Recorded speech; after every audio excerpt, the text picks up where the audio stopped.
ಶ್ರೀ ಗುರುಭ್ಯೋ ನಮಃ. ಆತ್ಮೀಯ ಎಲ್ಲ ನನ್ನ ವೀಕ್ಷಕರಿಗೆ ನಮಸ್ಕಾರ. ಕಾಮಾರ್ಥ ಭಾವದಲ್ಲಿ ಶುಕ್ರನ ಫಲಗಳು ಹೇಗಿರಬಹುದು ಎಂಬ ವಿಚಾರವನ್ನು ಈ ದಿನ ಒಂದು ಮಾಹಿತಿಗಳನ್ನು ನಿಮಗೆ ತಿಳಿಸ್ಕೊಡ್ತೇನೆ. ಇಲ್ಲಿ ಕಾಮಾರ್ಥ ಅಂತಂದರೆ ಕಾಮ ಮತ್ತು ಅರ್ಥ ಅಂತ ಹೇಳ್ತೀವಿ. ಅಂದರೆ ಇಲ್ಲಿ ವೇದಿಕ್ ಜ್ಯೋತಿಷದ ಪ್ರಕಾರ 12 ಭಾವಗಳು, ಆ 12 ಭಾವಗಳಿಗೆ 4 ಭಾಗಗಳಾಗಿ ವಿಂಗಡಿಸಿದ್ದಾರೆ. ಅದರಲ್ಲಿ ಧರ್ಮ ತ್ರಿಕೋಣ, ಅರ್ಥ ತ್ರಿಕೋಣ, ಕಾಮ ತ್ರಿಕೋಣ ಮತ್ತು ಮೋಕ್ಷ ತ್ರಿಕೋಣ ಅಂತ. ಅದರಲ್ಲಿ ನಾವು ಇವತ್ತು ತಗೊಂಡಿರೋ ಸಬ್ಜೆಕ್ಟು ಕಾಮ ತ್ರಿಕೋಣ ಮತ್ತು ಅರ್ಥ ತ್ರಿಕೋಣ. ಈ ತ್ರಿಕೋಣ ಭಾವಗಳು ಯಾವ್ಯಾವು, ಅದನ್ನು ಹೇಗೆ, ಆ ಭಾವದಲ್ಲಿ ಶುಕ್ರ ಯಾವ ರೀತಿ ಫಲಗಳನ್ನು ನೀಡ್ತಾನೆ ಅನ್ನೋದ್ರ ಬಗ್ಗೆ. ಸೊ ಇದು ವೇದಿಕ್ ಜ್ಯೋತಿಷದ ಪ್ರಕಾರ ನಾನು ಹೇಳ್ತಾ ಇದ್ದೀನಿ. ನಾಡಿ ಜ್ಯೋತಿಷ ಅಲ್ಲ. ನಾಡಿ ಜ್ಯೋತಿಷದಲ್ಲಿ ಬೇರೆ ರೀತಿ ನೋಡಬೇಕಾಗುತ್ತೆ. ನಾಡಿ ಜ್ಯೋತಿಷದ ಕೆಲವೊಂದು ಸೂತ್ರಗಳೇ ಬೇರೆ ಥರ ಇರುತ್ತೆ. ಕಾಮ ಭಾವಗಳಲ್ಲಿ ಅಂದರೆ ಕಾಮ ತ್ರಿಕೋಣ ಅಂತ ಕರಿತೀವಿ. ಅದರಲ್ಲಿ 3ನೇ ಮನೆ ಲಗ್ನದಿಂದ 7ನೇ ಮನೆ ಮತ್ತು 11ನೇ ಮನೆ, ಈ ಸ್ಥಾನಗಳಲ್ಲಿ ಶುಕ್ರ ಇದ್ದರೆ ಅದು ಕಾಮ ಸ್ಥಾನದಲ್ಲಿ ಶುಕ್ರ ಇದ್ದಾನೆ ಅಂತ ಅರ್ಥ. ಸೊ ಅಲ್ಲಿ ಶುಕ್ರನ ಎಫೆಕ್ಟು ಯಾವ ಥರ ಇರುತ್ತೆ, ಹೇಗೆ ಅದು ಫಲಗಳನ್ನು ಕೊಡ್ತಾನೆ ಅನ್ನೋದ್ರ ಬಗ್ಗೆ ನೋಡಬೇಕಾಗುತ್ತೆ. ನೆಕ್ಸ್ಟು ಅರ್ಥ ತ್ರಿಕೋಣ ಅಂತ. ಅರ್ಥ ತ್ರಿಕೋಣ ಅಂದರೆ 2ನೇ ಮನೆ, 6ನೇ ಮನೆ, 10ನೇ ಮನೆ, ಇದು ಲಗ್ನದಿಂದ ನೋಡಬೇಕಾಗುತ್ತೆ. ಅಲ್ಲಿ ಶುಕ್ರ ಇದ್ದರೆ ಯಾವ ರೀತಿ ಫಲ ಕೊಡ್ತಾನೆ. ಈಗ ನಾವು 3ನೇ ಮನೆಯಲ್ಲಿ ಶುಕ್ರ ಇದ್ದರೆ ಅಂದರೆ ಕಾಮ ಸ್ಥಾನಗಳಲ್ಲಿ ಶುಕ್ರ ಇದ್ದರೆ ಯಾವ ರೀತಿ ಫಲಗಳನ್ನು ಕೊಡ್ತಾನೆ ಅನ್ನೋದ್ರ ಬಗ್ಗೆ. ಸಾಮಾನ್ಯವಾಗಿ ಶುಕ್ರ 3ನೇ ಮನೆಯಲ್ಲಿದ್ದರೆ ಶುಭ ಫಲಗಳು, ಸಹೋದರ ಸಹೋದರರೊಂದಿಗೆ ಉತ್ತಮ ಸಂಬಂಧ ಇರುತ್ತೆ. ಬರವಣಿಗೆ, ಮಾಧ್ಯಮ, ಸಂಗೀತ, ನಟನೆಯಲ್ಲಿ ಪ್ರತಿಭೆ ಹೆಚ್ಚಾಗಿರುತ್ತೆ ಮತ್ತು ಮಾಧ್ಯಮದಲ್ಲಿ ಹೆಚ್ಚಾಗಿ ಆ್ಯಂಕರಿಂಗ್ ಮಾಡೋದು ಮತ್ತು ನಟನೆ ಮಾಡೋದು ಇದರಲ್ಲೆಲ್ಲ ತುಂಬ ಆಸಕ್ತಿ ಇರುತ್ತೆ ಅಂತ ಹೇಳ್ಬೋದು. ಚಿಕ್ಕ ಪ್ರಯಾಣಗಳಿಂದ ಲಾಭ ಬರುವಂಥದ್ದು. ಯಾಕಂದರೆ ಶುಕ್ರ ಬಂದ್ಬಿಟ್ಟು ಲಿಕ್ವಿಡ್ ಕ್ಯಾಶ್, ಫೈನಾನ್ಸ್ ಅಂತ ಹೇಳ್ತೀವಿ. ಸೊ 3ನೇ ಮನೆ ಪ್ರಯಾಣ ಅಂತ ಹೇಳ್ತೀವಿ. ಪ್ರಯಾಣ ಮಾಡೋದ್ರಿಂದ ಲಾಭ ಆಗೋಂತಹ ಸಾಧ್ಯತೆಗಳು ಇರ್ತವೆ. ಸಾಮಾಜಿಕ ಸಂಪರ್ಕಗಳಿಂದ ಅವಕಾಶಗಳು ಹೆಚ್ಚಾಗಿ ಒದಗಿ ಬರುತ್ತೆ. Fashion, beauty, media, marketing, design ಮಾಡೋದು, ಇದರಲ್ಲೆಲ್ಲ ಕ್ಷೇತ್ರಗಳಲ್ಲಿ ಒಂದು ಲಾಭ ತರುವಂತಹ ಕೆಲಸ ಇರುತ್ತೆ. ಮತ್ತು ಪ್ರೀತಿ ವ್ಯಕ್ತಪಡಿಸುವ ಸಾಮರ್ಥ್ಯ ಹೆಚ್ಚಾಗಿರುತ್ತೆ ಅಂತ ಹೇಳ್ಬೋದು. ಅದೇ ಏನಾದರೂ ಅವನು ನೆಗೆಟಿವ್ ಆಗಿಬಿಟ್ರೆ, ಶುಕ್ರ ಏನಾದರೂ ಬಲಹೀನನಾದಾಗ 3ನೇ ಮನೆಯಲ್ಲಿ ಹೆಚ್ಚು ಕಾಮಾಸಕ್ತಿ ಇರುತ್ತೆ. ನೆರೆಹೊರೆಯವರು ಅಥವಾ ಪರಿಚಯದವರ ಮೇಲೇ ಒಂದು ಆಕರ್ಷಣೆಗೆ ಒಳಗಾಗ್ತಾರೆ.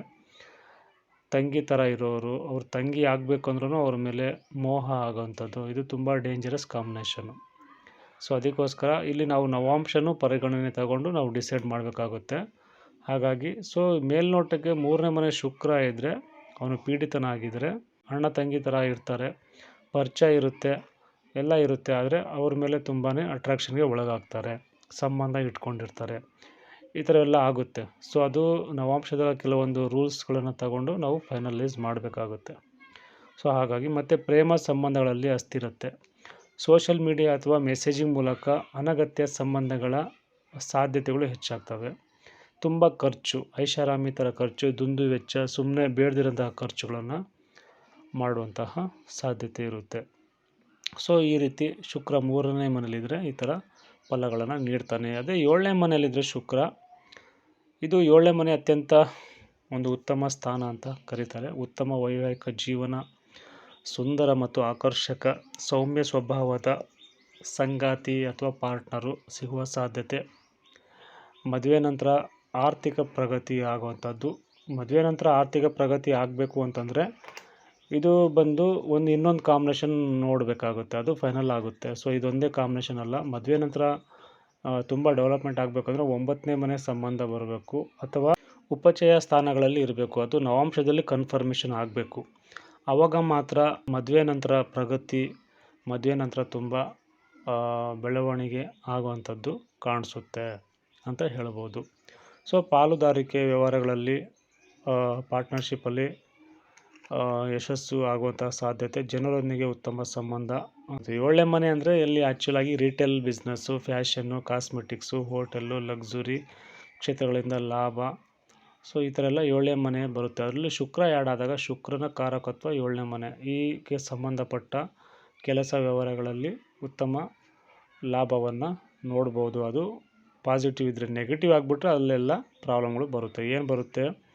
ಒಂದು ಮದುವೆ ಆಗಿರೋರ ಜೊತೆ ಸಂಬಂಧ ಇಟ್ಕೊಳ್ಳೋದು, ಆಕರ್ಷಣೆಗೆ ಒಳಗಾಗೋದು. ನೋಡಿ, 7ನೇ ಮನೆ ಮದುವೆ. ಶುಕ್ರ ಒಂದು ಸ್ತ್ರೀ ಗ್ರಹ. ಶುಕ್ರ ಅಂದ್ರೇ ಹೆಣ್ಣು, ಶುಕ್ರ ಅಂದ್ರೇ ಪ್ರೀತಿ, ಮೋಹ. ಇಲ್ಲಿ 7ನೇ ಮನೆ ಅಂತಂದರೆ ಮದುವೆ ಆಗಿರೋರ ಜೊತೆ, ಅಂದರೆ ಆಂಟಿಯರು ಅಂತ ಏನು ಕರಿತೀವಿ, ಅವ್ರ ಮೇಲೆ ಆಕರ್ಷಣೆಗೆ ಒಳಗಾಗೋದು, ಅವ್ರ ಮೇಲೆ ಮೋಹ, ಅವ್ರ ಜೊತೆ ಸಂಬಂಧ ಇಟ್ಕೊಳ್ಳೋಂಥದ್ದು ಆಗುತ್ತೆ. ಶುಕ್ರ ವೀಕ್ ಆಗಿ ನವಾಂಶದಲ್ಲೂ ಕನ್ಫರ್ಮ್ ಮಾಡ್ಕೋಬೇಕು. ಲಗ್ನ ಏನಾದರೂ ವೀಕ್ ಆಗಿದ್ದರೆ ಅವ್ರ ಜಾತಕದಲ್ಲೂ, ಆವಾಗ ಹೆಚ್ಚು ರೊಮ್ಯಾಂಟಿಕ್ ಅಥವಾ ಭೋಗ ವಿಲಾಸದ ಮನೋಭಾವ ಹೆಚ್ಚಾಗಿರುತ್ತೆ. ಸಂಬಂಧಗಳಲ್ಲಿ ಅತಿಯಾದ ನಿರೀಕ್ಷೆಗಳಿರ್ತವೆ. ದಾಂಪತ್ಯದಲ್ಲಿ 3ನೇ ವ್ಯಕ್ತಿಯ ಪ್ರವೇಶವೂ ಸಹ ಆಗುತ್ತೆ. ಶುಕ್ರ ವೀಕ್ ಆದರೆ, 7ನೇ ಮನೆ ವೀಕ್ ಆದರೆ, ನವಾಂಶದಲ್ಲೂ ಆ ಥರ ಬಂದಾಗ ಈ ಥರ ಸಮಸ್ಯೆಗಳು ಉದ್ಭವ ಆಗುತ್ತೆ. ಸೊ 11ನೇ ಮನೆಯಲ್ಲಿ ಶುಕ್ರ ಬಂದಾಗ, ಸೊ 11ನೇ ಮನೆ ಅಂದರೆ ನಾವು ಲಾಭ, ಆಸೆ, ಸ್ನೇಹಿತರು, ನೆಟ್ವರ್ಕು ಮತ್ತು ಒಂದು ಲಾಭದ ಒಂದು ಆದಾಯದ ಸ್ಥಾನ ಅಂತ ಕರಿತೀವಿ. ಸೊ ಇಲ್ಲಿ ಶುಕ್ರ ಒಂದು ಪಾಸಿಟಿವ್ ಆಗಿದ್ದರೆ ಹಣದ ಲಾಭ ಹೆಚ್ಚಾಗುತ್ತೆ. ಮಹಿಳೆಯರಿಂದ ಅಥವಾ ಮಹಿಳಾ ಗ್ರಾಹಕರಿಂದ ತುಂಬ ಲಾಭ ಬರುತ್ತೆ. ಓಕೆ, ನಿಮ್ಮ ನೆಟ್ವರ್ಕು, ನಿಮ್ಮ ಸ್ನೇಹಿತರು ಹೆಚ್ಚಾಗಿ ಹೆಣ್ಮಕ್ಳಾಗಿದ್ದರೆ, ಲೇಡೀಸ್ ಆಗಿದ್ದರೆ ಅವ್ರ ಕಡೆಯಿಂದ ನಿಮಗೆ ಲಾಭ ಹೆಚ್ಚಾಗುತ್ತೆ. ಶುಕ್ರ ಹೆಣ್ಣಿಗೆ ಕಾರಕನಾಗಿರೋದ್ರಿಂದ ಸ್ನೇಹಿತರ ಮೂಲಕ ಅವಕಾಶಗಳು ಸಿಗುತ್ತೆ. ಸಾಮಾಜಿಕ ಜಾಲತಾಣಗಳಿಂದ ಆದಾಯನೂ ಸಹ ಸಿಗುತ್ತೆ. ಕಲೆ, ಸಂಗೀತ, ಸಿನಿಮಾ, ಫ್ಯಾಷನ್ನು, ಬ್ಯೂಟಿ ಮತ್ತು ಲಕ್ಸುರಿ ವ್ಯವಹಾರಗಳಲ್ಲಿ ಯಶಸ್ಸು, ಜ್ಯುವೆಲರಿ ಕೆಲಸಗಳು. ಸೊ ಇದರಲ್ಲೆಲ್ಲ ಒಂದು ಲಾಭಗಳನ್ನು ತರುವಂಥದ್ದು. ಆಸೆಗಳು ನೆರವೇರುವ ಸಾಧ್ಯತೆ. ಯಾಕೆಂದರೆ 11ನೇ ಮನೆ ಫುಲ್ಫಿಲ್ ಆಫ್ ದಿ ಡಿಸೈರ್ಮೆಂಟ್ ಅಂತ ಹೇಳ್ತೀವಿ. ಇವರೇನು ಆಸೆ ಪಟ್ಟಿರ್ತಾರೋ ಅದೆಲ್ಲ ನೆರವೇರೋ ಸಾಧ್ಯತೆಗಳು ಹೆಚ್ಚಾಗಿರುತ್ತೆ. ಮತ್ತು ದೊಡ್ಡ ನೆಟ್ವರ್ಕ್ ನಿರ್ಮಾಣ ಮಾಡುವಂತಹ ಒಂದು ಸಮಯ ಮತ್ತು ಅವಕಾಶ ಎಲ್ಲವೂ ಅವರಿಗೆ ಒದಗಿ ಬರುತ್ತೆ ಅಂತ ಹೇಳ್ಬೋದು. ಸೊ ಇಲ್ಲಿ ನೆಗೆಟಿವ್ ಆಗಿಬಿಟ್ರೆ, ಶುಕ್ರ ಏನಾದರೂ 11ನೇ ಮನೆಯಲ್ಲಿದ್ದು ಪೀಡಿತನಾಗಿದ್ದರೆ ಒಂದು ತಪ್ಪು ಸ್ನೇಹಿತರ ಸಂಘ ಮಾಡ್ತಾರೆ. ಒಂದು ಫ್ರೆಂಡ್ಶಿಪ್ಪಲ್ಲೇ ತುಂಬಾ ಮೋಸ ಮಾಡುವಂಥದ್ದು, ತಪ್ಪಾದ ಅಥವಾ ತುಂಬಾ ಕ್ಯಾರೆಕ್ಟರ್ಲೆಸ್ ಇರೋಂತಹ ಸ್ನೇಹಿತರ ಸಹವಾಸ, ಅನೈತಿಕ ಸಂಬಂಧಗಳ ಸಾಧ್ಯತೆಯೂ ಇರುತ್ತೆ. ಐಷಾರಾಮಿ ಜೀವನಕ್ಕಾಗಿ ಅತಿಯಾದ ಖರ್ಚು ಮಾಡ್ತಾರೆ. ಹೆಚ್ಚು ಆಸೆಗಳಿಂದ ಅಸಮಾಧಾನ ಆಗುತ್ತೆ. ಆಸೆಯೇ ದುಃಖಕ್ಕೆ ಮೂಲ ಅನ್ನೋ ಥರ ಇಲ್ಲಿ ಫಾರ್ಮುಲಾ ಅಪ್ಲೈ ಆಗುತ್ತೆ. ಹಣ ಬಂದಷ್ಟು ಬೇಗ ಖರ್ಚಾಗುತ್ತೆ. ಸ್ನೇಹಿತರ ಮೂಲಕ ಒಂದು ಪ್ರೇಮದ ಸಮಸ್ಯೆಗಳು, ಪ್ರೀತಿ, ಇದರಲ್ಲೆಲ್ಲ ಪ್ರಾಬ್ಲಮ್ಗಳಿಗೆ ಸಿಕ್ಕಾಕೊಳ್ತಾರೆ. ಸೊ ಇದು ವೆರಿ ಕೇರ್ಫುಲ್. 3, 7, 11 ಈ ಸ್ಥಾನಗಳಲ್ಲಿ ಶುಕ್ರ ಇದ್ದರೆ ವೆರಿ ಕೇರ್ಫುಲ್ ಆಗಿರಬೇಕು. ಅದು ಲವ್ ವಿಷಯದಲ್ಲಿ, ಅಫೇರ್ ವಿಷಯದಲ್ಲಿ ವೆರಿ ಕೇರ್ಫುಲ್ ಆಗಿರಬೇಕಾಗುತ್ತೆ. ಅದಕ್ಕೆ ಅದನ್ನು ಕಾಮಸ್ಥಾನ ಅಂತ ಕರೆದಿದ್ದಾರೆ. ಅದು ಶುಕ್ರನೇ ಅಲ್ಲಿ ಬಂದಾಗ ಏನಾದರೂ ಕುಜನ ಸಂಬಂಧ ಇತ್ತು ಅಂತಂದರೆ ಇನ್ನೂ ಜಾಸ್ತಿ ಆಗುತ್ತೆ. ಸೊ ಅಲ್ಲಿ ನೋಡ್ಕೋಬೇಕು. ಶುಕ್ರನಿಗೆ ಕುಜನ ಸಂಬಂಧ ಇದ್ದು ನವಾಂಶದಲ್ಲಿ ಕನ್ಫರ್ಮೇಷನ್ ಆಯಿತು ಅಂದರೆ, ಸೊ ಇವರಿಗೆ ತುಂಬಾ ಸಂಬಂಧಗಳು ಇರುವಂತಹ ಸಾಧ್ಯತೆ ಇರುತ್ತೆ ಅಂತ ಹೇಳ್ಬೋದು. ಸೊ ಇಲ್ಲಿ ಶುಕ್ರನ ಸಾಮಾನ್ಯ ಪರಿಣಾಮಗಳು ಏನಪ್ಪ ಅಂತಂದರೆ, ನಾವು ಮೇಲ್ನೋಟಕ್ಕೆ ನೋಡೋದಾದರೆ ಅದು ಶುಕ್ರನ ಕಾರಕಗಳೇ ಅದು. ರೊಮ್ಯಾನ್ಸು, ಆಕರ್ಷಣೆ, ಪ್ರೀತಿ, ಪ್ರೇಮ ಮತ್ತು ವಿರುದ್ಧ ಲಿಂಗದವ್ರ ಜೊತೆ ಸುಲಭವಾಗಿ ಬೆರೆಯುವ ಗುಣ, ಆಪೋಸಿಟ್ ಸೆಕ್ಸ್ ಅಂತ ಹೇಳ್ತೀವಿ. ಶುಕ್ರ ಅಂದರೆ ಕಲೆ, ಸಂಗೀತ, ಸೌಂದರ್ಯ, ಐಷಾರಾಮಿ ಜೀವನದ ಆಸಕ್ತಿಗಳನ್ನು ಕೊಡುವಂಥದ್ದು. ಅದಕ್ಕೋಸ್ಕರ ಸಂಬಂಧಗಳ ಮೂಲಕ ಜೀವನದಲ್ಲಿ ಅವಕಾಶಗಳೇನೋ ಸಿಗುತ್ತೆ. ಆದರೆ ಇಲ್ಲಿ ನೆಗೆಟಿವ್ ಆದರೆ ಪ್ರಾಬ್ಲಮ್ಮು, ಪಾಸಿಟಿವ್ ಆದರೆ ಹೇಗೋ ನಡೀತತೆ. ನೆಗೆಟಿವ್ ಆಗಿ ಪಾಪ ದೃಷ್ಟಿ ಇದ್ದರೆ ಕಾಮಾಸಕ್ತಿಗಳ ಸಂಬಂಧಗಳ ಗೊಂದಲ ಮತ್ತು ಭೋಗ ವಿಲಾಸದ ಪ್ರವೃತ್ತಿ ಹೆಚ್ಚಾಗಬಹುದು ಅಂತ ಹೇಳ್ತೀವಿ. ಸೊ ಇಲ್ಲಿ ಮೇಯ್ನಾಗಿ ಶುಕ್ರ ಇಲ್ಲಿದ್ದಾಗ ತುಂಬಾ ಕೇರ್ಫುಲ್ಲಾಗಿ, ಒಂದು ಮನೆಯಲ್ಲಿ ಒಂದು ಮಕ್ಕಳ ಜಾತಕದಲ್ಲಿ ಈ ಥರ ಇತ್ತು ಅಂತಂದರೆ ಅವ್ರ ಮೇಲೆ ಒಂದು ಕಣ್ಣಿಟ್ಟಿರಬೇಕು, ವೆರಿ ಕೇರ್ಫುಲ್ಲಾಗಿರಬೇಕು ಅಂತ ಹೇಳ್ತೀವಿ. ಸೊ ನೆಕ್ಸ್ಟು ಅರ್ಥ ಸ್ಥಾನದಲ್ಲಿ ಶುಕ್ರ ಇದ್ದರೆ, 2ನೇ ಮನೆಯಲ್ಲಿ ಶುಕ್ರ ಇದ್ದರೆ ತುಂಬ ಒಳ್ಳೆಯದು ಅಂತ ಹೇಳ್ತೀವಿ. ಯಾಕಂದರೆ ಶುಕ್ರ 2ನೇ ಮನೇಲಿದ್ದರೆ ತುಂಬ ಸ್ವೀಟ್ ಆಗಿರುತ್ತೆ ವಾಯ್ಸು. ಮತ್ತು ಅವರು ಸಂಗೀತ ಕಲಿತು ಏನಾದರೂ ಅಭ್ಯಾಸ ಮಾಡಿದ್ರೆ ತುಂಬ ಚೆನ್ನಾಗಿ ಅವರಿಗೆ ಒಲಿಯುತ್ತೆ ಅಂತ ಹೇಳ್ಬೋದು. ಸಿಹಿಯಾದ ಮಾತು, ಆಕರ್ಷಕ ಧ್ವನಿ ಅಂತ ಹೇಳ್ತೀವಿ. ಕುಟುಂಬದಿಂದ ಅವರಿಗೆ ಆರ್ಥಿಕ ಸಹಾಯ ಸಿಗುತ್ತೆ. ಹಣ ಸಂಗ್ರಹಿಸುವಂಥ ಸಾಮರ್ಥ್ಯ ಹೆಚ್ಚಾಗಿರುತ್ತೆ. ಆಭರಣ, ಬಟ್ಟೆ, ಕಲೆ, ಸಂಗೀತ, ಬ್ಯೂಟಿ, ಐಷಾರಾಮಿ ವಸ್ತುಗಳ ಮೂಲಕ ಆದಾಯ ಮಾಡುವಂತಹ ಸಾಧ್ಯತೆಗಳು ಹೆಚ್ಚಾಗಿರುತ್ತೆ. ಶುಕ್ರ ಧನಕಾರಕ ಮತ್ತು ಕ್ಯಾಶ್ಗೆ ಕಾರಕನಾಗಿರೋದ್ರಿಂದ ಅಲ್ಲಿ 2ನೇ ಮನೆ ಇದ್ದಾಗ 2ನೇ ಮನೆ ಮೂಲಕ ಅವರಿಗೆ ಹಣ ಒದಗಿ ಬರುವಂತಹ ಸಾಧ್ಯತೆ ಇರುತ್ತೆ. ಪ್ರಯತ್ನ ಪಡಬೇಕು. ಉತ್ತಮ ಆಹಾರ ಮತ್ತು ಸುಂದರ ಜೀವನ ಶೈಲಿಯ ಆಸಕ್ತಿ ಅಂತ ಹೇಳ್ತೀವಿ. ಮತ್ತು ಉತ್ತಮ ಅವರು ಮಾತಾಡೋದ್ರಿಂದ ಹಣ ಗಳಿಸುವಂಥ ಅವಕಾಶ. ಇಲ್ಲಿ ನಾನು ಬೇಸಿಕ್ಕಾಗಿ ಒಂದು ಜನರಲ್ಲಾಗಿ ಹೇಳ್ತಾ ಇದ್ದೀನಿ. 2ನೇ ಮನೇಲಿ ಶುಕ್ರ ಇದ್ದರೂ ಅಥವಾ ಯಾವುದೇ ಮನೇಲಿ ಶುಕ್ರ ಇದ್ರೂ ಅವನು ಎಷ್ಟನೇ ಮನೆ ಅಧಿಪತಿಯಾಗಿ ಬಂದಿದ್ದಾನೆ ಅನ್ನೋದು ಇಂಪಾರ್ಟೆಂಟ್ ಆಗುತ್ತೆ. ಆಮೇಲೆ ನವಾಂಶದಲ್ಲಿ ಹೇಗಿದ್ದಾನೆ ಅನ್ನೋದು ಇಂಪಾರ್ಟೆಂಟ್ ಆಗುತ್ತೆ. ಅದನ್ನು ನೋಡಿಕೊಂಡ್ರೆ ಇಲ್ಲಿ ನಾವು ಸರಿಯಾಗಿ ವಿಶ್ಲೇಷಣೆ ಮಾಡಬಹುದು ಅಂತ ಹೇಳ್ತೀವಿ. 2ನೇ ಮನೇಲಿ ಶುಕ್ರ ನೆಗೆಟಿವ್ ಆಗಿಬಿಟ್ರೆ ಐಷಾರಾಮಿ ವಸ್ತುಗಳ ಮೇಲೆ ಹೆಚ್ಚು ಖರ್ಚು, ಪ್ರೀತಿ ಅಥವಾ ಸಂಬಂಧಗಳಿಗಾಗಿ ಹಣ ವ್ಯಯ, ಕುಟುಂಬದಲ್ಲಿ ಹಣಕಾಸಿನ ಭಿನ್ನಾಭಿಪ್ರಾಯ ಉಂಟಾಗುತ್ತೆ. ಸಿಹಿ ಮಾತಿನಿಂದ ಮೋಸ ಮಾಡುವಂಥದ್ದು, ಮೋಸಕ್ಕೆ ಒಳಗಾಗುವಂತಹ ಸಾಧ್ಯತೆ ಕೂಡ ಇರುತ್ತೆ. ಶುಕ್ರ ನೆಗೆಟಿವ್ ಆಗಿಬಿಟ್ರೆ ಅವರ ಮಾತಿಗೆ ಮರಳಾಗಿ ನೀವು ಬಲಿಯಾಗಬೇಕಾಗುತ್ತೆ. ಇದಾಗುತ್ತೆ. 6ನೇ ಮನೇಲಿ ಶುಕ್ರ ಇದ್ದರೆ 6ನೇ ಮನೆ ಸೇವೆ, ರೋಗ, ಶತ್ರು, ಸಾಲ ಮತ್ತು ಕಾಂಪಿಟೇಷನ್, ಸ್ಪರ್ಧೆ ಅಂತ ಹೇಳ್ತೀವಿ. ಇಲ್ಲಿ ಶುಕ್ರ ಇದ್ದಾಗ ನಾವು ಒಳ್ಳೇದು ಏನು ನಿರೀಕ್ಷಿಸ್ಬೋದು ಅಂತಂದರೆ ಒಂದು ಸೇವಾ ಕ್ಷೇತ್ರದಲ್ಲಿ ಯಶಸ್ಸು, ಅಲ್ಲಿ ಮಹಿಳೆಯರಿಂದ ಸಹಾಯ ಸಿಗುವಂಥದ್ದು, ಬ್ಯಾಂಕ್ ಆಗಿರ್ಬೋದು, ಆಸ್ಪತ್ರೆ, ಹೋಟೆಲ್ಲು, ಕಾಸ್ಮೆಟಿಕ್ಸು, ಫ್ಯಾಷನ್ನು, ಕಾನೂನು, ಮಾನವನ ಸಂಪನ್ಮೂಲ ಅಂತ ಹೇಳ್ತೀವಿ. ಅಂದರೆ ಈ HR ಕ್ಷೇತ್ರಗಳಲ್ಲಿ ಉತ್ತಮ ಅವಕಾಶ ಸಿಗುವಂಥದ್ದು, ಮಹಿಳೆಯರ ಸಹಾಯದಿಂದ ಉದ್ಯೋಗದಲ್ಲಿ ಪ್ರಗತಿಯಾಗುವಂಥದ್ದು, ಸ್ಪರ್ಧೆಯಲ್ಲಿ ಗೆಲ್ಲುವಂತಹ ಸಾಮರ್ಥ್ಯ, ಕಾಂಪಿಟೇಷನಲ್ಲಿ ಅಲ್ಲಿ ಅವರಿಗೆ ಸಾಮರ್ಥ್ಯ ಹೆಚ್ಚಾಗುತ್ತೆ. ಶತ್ರುಗಳನ್ನು ಬುದ್ಧಿವಂತಿಕೆಯಿಂದ ಎದುರಿಸುವ ಗುಣ ಅವರಲ್ಲಿ ಇರುತ್ತೆ. ಬುದ್ಧಿವಂತಿಕೆಯಿಂದ ಗೆಲ್ತಾರೆ. ಗದರಿಸೋದು ಈ ಥರ ಎಲ್ಲ ತುಂಬ ಕಷ್ಟ. ಯಾಕಂದರೆ ಶುಕ್ರ 6ನೇ ಮನೇಲಿದ್ದರೆ ಅಷ್ಟು ಬಲ ಅಷ್ಟು ಇರೋದಿಲ್ಲ. ಬುದ್ಧಿವಂತಿಕೆಯಿಂದ ಬರಬೇಕಾಗುತ್ತೆ ಹೊರಗಡೆ. ಅದೇ ಶನಿ ಇತ್ತು, ಕುಜ ಇತ್ತು ಅಂತಂದರೆ ಅದ್ರ ಕಥೆನೇ ಬೇರೆ ಇರುತ್ತೆ. ಇಲ್ಲಿ ನೆಗೆಟಿವ್ ಆಗಿಬಿಟ್ರೆ ಪ್ರೇಮ ಸಂಬಂಧಗಳಿಂದ ಸಮಸ್ಯೆಗಳು ಹೆಚ್ಚಾಗುತ್ತೆ. ಸಾಲದ ಮೂಲಕ ಐಷಾರಾಮಿ ಜೀವನ ನಡೆಸುವಂಥವ್ರು ಆಗಿರ್ತಾರೆ. ಇವರು ಸಾಲ ಮಾಡಿ ಆದರೂ ತುಪ್ಪ ತಿನ್ನು ಅನ್ನುವಂತಹ ಮಾತು ಈ ಜಾಗದಲ್ಲಿದ್ದಾಗ ಅದು ಮಾಡ್ತಾ ಇರ್ತಾರೆ. ದಾಂಪತ್ಯದಲ್ಲಿ ಭಿನ್ನಾಭಿಪ್ರಾಯ ಆಗುತ್ತೆ. ಶುಕ್ರ 6ನೇ ಮನೇಲಿ ಇತ್ತಪ್ಪ ಅಂತಂತಂದರೆ ಅವನು ಎಷ್ಟನೇ ಮನೆ ಅಧಿಪತಿ ಅಂತ ನೋಡ್ಕೋಬೇಕು. ಸುಮ್ಮನೆ 6ನೇ ಮನೇಲಿ ಶುಕ್ರ ಇದ್ದಿದ್ದ ತಕ್ಷಣ ಹಿಂಗೆ ಆಗುತ್ತೆ ಅನ್ನೋದ್ರಿಂದ ಅವನು ಎಷ್ಟನೇ ಮನೆ ಅಧಿಪತಿಯಾಗಿರ್ತಾನೆ ಅನ್ನೋದ್ರ ಮೇಲೆ ಡಿಪೆಂಡ್ ಆಗುತ್ತೆ. 6ನೇ ಮನೆಯಲ್ಲಿ ಶುಕ್ರ 7ನೇ ಮನೆ ಅಧಿಪತಿಯಾಗಿದ್ದರೆ ಯಾವಾಗಲೂ ಹಾವು ಮುಂಗ್ಸಿ ಥರ ಗಂಡ ಹೆಂಡತಿ ತುಂಬಾ ಕಿತ್ತಾಡ್ತಾ ಇರ್ತಾರೆ, ತುಂಬಾ ಜಗಳ ಆಗ್ತಾ ಇರುತ್ತೆ. ಇದಾಗುತ್ತೆ. ಎಷ್ಟನೇ ಮನೆಯಾಗಿದ್ದಾನೆ ಅನ್ನೋದ್ರ ಮೇಲೆ ಡಿಪೆಂಡು. ಅದರ ಮುಖಾಂತರ ಅವರಿಗೆ ಶತ್ರುಗಳು ಹುಟ್ಕೊಳ್ತಾರೆ, ಜಗಳಗಳು ಸ್ಟಾರ್ಟ್ ಆಗುತ್ತೆ. ಹಾಗಾಗಿ ಇಲ್ಲಿ ಶುಕ್ರ ವೀಕ್ ಆದರೆ 6ನೇ ಮನೆಯಲ್ಲಿ ಇಲ್ಲಿ ಇನ್ನೊಂದು ಏನಪ್ಪ ಅಂತಂದರೆ ಶುಕ್ರನಿಗೆ ಸಂಬಂಧಪಟ್ಟ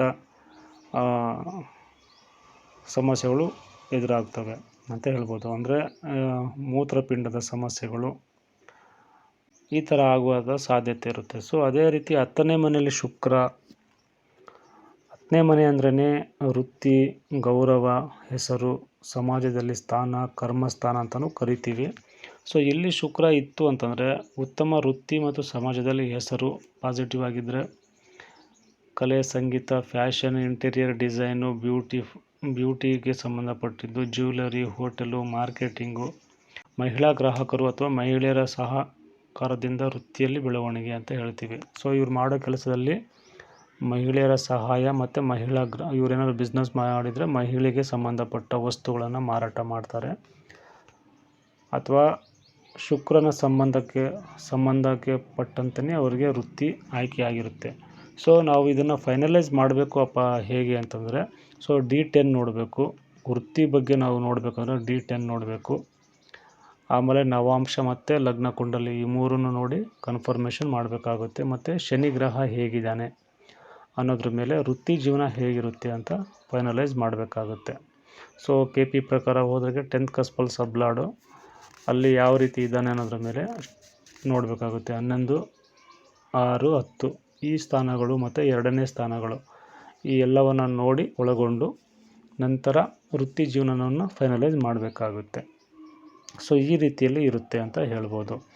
ಮತ್ತು ಇಲ್ಲಿ ಏನಪ್ಪ ಅಂತಂದರೆ ಪಾಸಿಟಿವ್ ಏನೋ ಹೇಳಿದ್ವಿ, ಒಂದು ಚೆನ್ನಾಗಿರುತ್ತೆ 10ನೇ ಮನೇಲಿದ್ದರೆ. ಆದರೆ ನೆಗೆಟಿವ್ ಆಗಿಬಿಟ್ರೆ ಕಚೇರಿಯಲ್ಲಿ ಪ್ರೇಮ ಸಂಬಂಧಗಳ ತೊಂದರೆ ಆಗುತ್ತೆ. ಅಂದರೆ ಈ ಕೆಲಸ ಮಾಡೋ ಜಾಗದಲ್ಲಿ ಅಫೇರ್ಗಳು, ಕೆಲಸ ಮಾಡೋ ಜಾಗದಲ್ಲಿ ತುಂಬಾ ಅಟ್ರಾಕ್ಷನ್ಗೆ ಒಳಗಾಗೋದು, ಅಲ್ಲೆಲ್ಲ ಏನೋ ತೊಂದರೆಗೆ ಒಳಗಾಗೋದು ಎಲ್ಲ ಆಗುತ್ತೆ. ಇವರ ಹೆಸರು ಗೌರವಕ್ಕೆ ಧಕ್ಕೆ ಉಂಟಾಗುವಂಥದ್ದು ಸಾಧ್ಯತೆ ಇರುತ್ತೆ.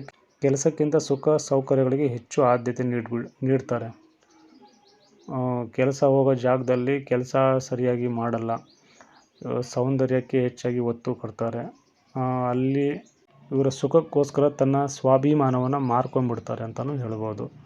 ಉದ್ಯೋಗದಲ್ಲಿ ಸಂಬಂಧಗಳ ಕಾರಣದಿಂದ ವಿವಾದಗಳು ಉಂಟಾಗುತ್ತೆ.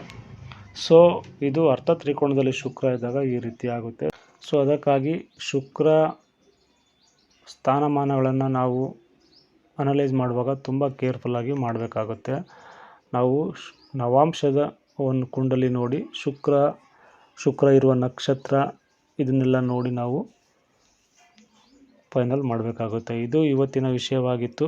ಇನ್ನು ಶುಕ್ರನ ಬಗ್ಗೆ ಮುಂದಿನ ಕಾರ್ಯಕ್ರಮದಲ್ಲಿ ತಿಳಿಸಿಕೊಡುವಂಥ ಪ್ರಯತ್ನವನ್ನು ಮಾಡ್ತೀನಿ ಅಂತ ಹೇಳ್ತಾ ಇವತ್ತಿನ ಈ ಕಾರ್ಯಕ್ರಮವನ್ನು ಮುಗಿಸ್ತಾ ಇದ್ದೀನಿ. ಎಲ್ಲರಿಗೂ ಒಳ್ಳೆಯದಾಗಲಿ.